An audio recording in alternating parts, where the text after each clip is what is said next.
এক দেশে ছিল এক রাজা। রাজা খুব স্বপ্নবাজ মানুষ ছিল, কিন্তু স্বভাবটা ভালো ছিল না। সে তার রানীকে খুব জ্বালাতো। প্রায়ই বলতো, দেখো, আমি একদিন অনেক ধনী হব, বড় বড় বাণিজ্য করব। সেদিন তোমার আজকের সব খাবার হিসেব আমি এক এক করে নেব। রানী কিছু বলতো না, চুপচাপ সব সহ্য করত। সে জানত রাজা শুধু কথা বড় বড় বলে, কাজে কিছু করে না।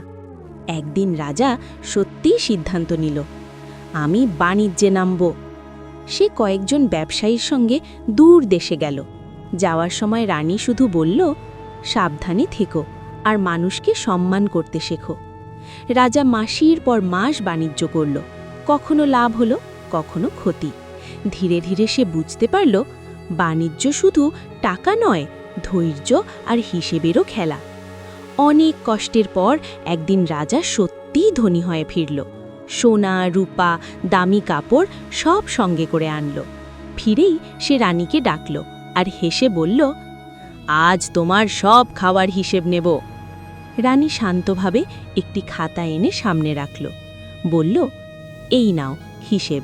প্রতিদিন কতটা চাল, ডাল, তিল লেগেছে সব লেখা আছে। রাজা অবাক।